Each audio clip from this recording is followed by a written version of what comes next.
आज हम एक ऐसी प्राचीन और रहस्यमयी कथा की गहराइयों में उतरने वाले हैं। एक ऐसी दिव्य शक्ति की कहानी जिसके बारे में शायद बहुत कम लोगों ने सुना होगा। ये कहानी है गजकर्ण भैरव की। सोचिए जरा, क्या कोई ऐसी शक्ति हो सकती है जो सिर्फ हमारे बोले हुए शब्दों को नहीं बल्कि दिल के अंदर की उस अनकही पुकार को भी सुन ले। चलिए इसी गहरे सवाल के साथ इस अद्भुत कहानी का सफर शुरू करते हैं। तो हमारी कहानी की शुरुआत होती है एक बहुत ही भयानक संकट से, एक ऐसे दौर से जिसे हम आतंक का राज कहें तो गलत नहीं होगा। कल्पना कीजिए, बहुत बहुत प्राचीन काल की बात है। हिमालय के उत्तर पूर्व में एक घना रहस्यमयी जंगल था। ये कोई आम जंगल नहीं था, बल्कि देवताओं, ऋषियों और साधकों की तपोभूमि थी। मतलब एक बेहद पवित्र स्थान। लेकिन इस सारी पवित्रता पर एक बहुत भयानक संकट मंडरा रहा था। एक राक्षस जिसका नाम था गजमुख असुर। अपनी तपस्या से उसे जो शक्तियां मिली थीं, उनके घमंड में वो इतना चूर था कि देवताओं और मनुष्यों दोनों पर कहर बरपा रहा था। अब जब आतंक अपनी सारी हदें पार कर गया तो जाहिर है समाधान की तलाश भी शुरू हुई। और कहानी के इसी मोड़ पर मिलता है महादेव का आश्वासन, एक दिव्य वचन। पूरी तरह से हताश होकर सारे देवता भगवान शिव की शरण में पहुंचे। उन्होंने मदद के लिए गुहार लगाई, क्योंकि गजमुख असुर को हराना अब उनके बस की बात नहीं रह गई थी। देवताओं की प्रार्थना सुनकर महादेव बस मुस्कुराए और फिर उन्होंने एक ऐसा वचन दिया जो उम्मीद की एक नई किरण लेकर आया। उन्होंने कहा, जहां जहां धर्म संकट में पड़ेगा वहां मेरा भैरव रूप स्वयं प्रकट होगा। ये सिर्फ एक दिलासा नहीं था, ये तो एक भविष्यवाणी थी। और महादेव का वो वचन वो सत्य हुआ। अब समय आ गया था गजकर्ण भैरव के प्राकट्य का, उस अवतार के आने का जो इस भयानक संकट का समाधान था। एक घनी काली रात थी और तभी अचानक आकाश में एक दिव्य प्रकाश कौंधा और उसी अलौकिक रोशनी के बीच से वो प्रकट हुए, खुद संकट का समाधान बनकर। अब जरा उनके स्वरूप की कल्पना कीजिए।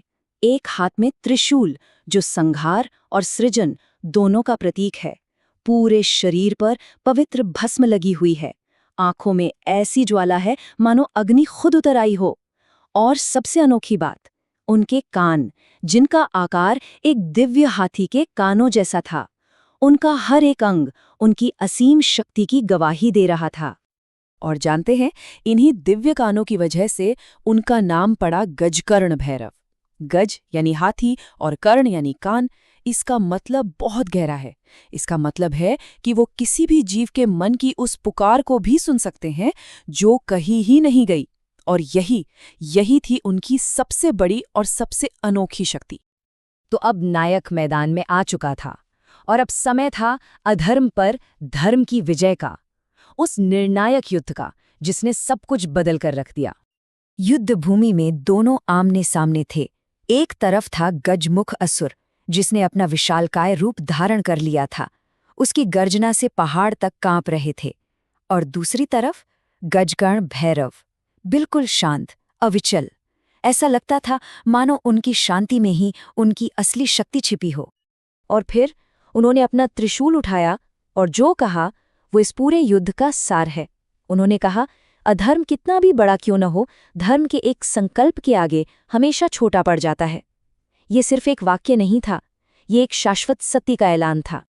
और फिर युद्ध छिड़ गया। गजकर्ण भैरव ने अपनी उसी दिव्य श्रवण शक्ति का इस्तेमाल किया। वो असुर के दिमाग में चल रही हर चाल को उसके बनने से पहले ही सुन लेते थे। हर हमले का अंदाजा उन्हें पहले हो जाता था।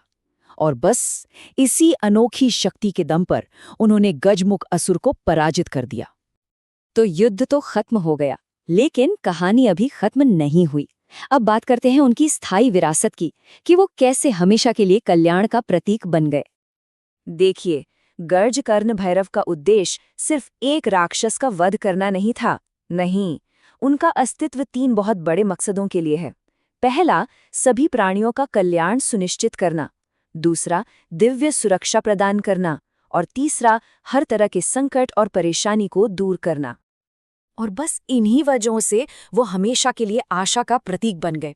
आज भी लोग उन्हें एक ऐसे रक्षक के रूप में पूछते हैं जो मन के हर डर को, हर भय को दूर कर देते हैं। इस पूरी कहानी का जो सार है ना, वो शायद इसी एक पंक्ति में छिपा है कि एक भक्त का वो दर्द जो शब्दों में भी बयान ना हो सके, गजकर्ण भैरव उसे अपने कानों से सुन लेते हैं। ये बात उनकी करुणा और उनकी शक्ति दोनों का सबसे गहरा परिचय देती है। और ये कहानी आज हमें एक बहुत गहरे सवाल पर लाकर छोड़ देती है। आज के इस दौर में, इस भागदौड़ भरी दुनिया में, दिल के उस अनकहे दर्द को भला कौन सुनता है? इस पर विचार जरूर कीजिएगा।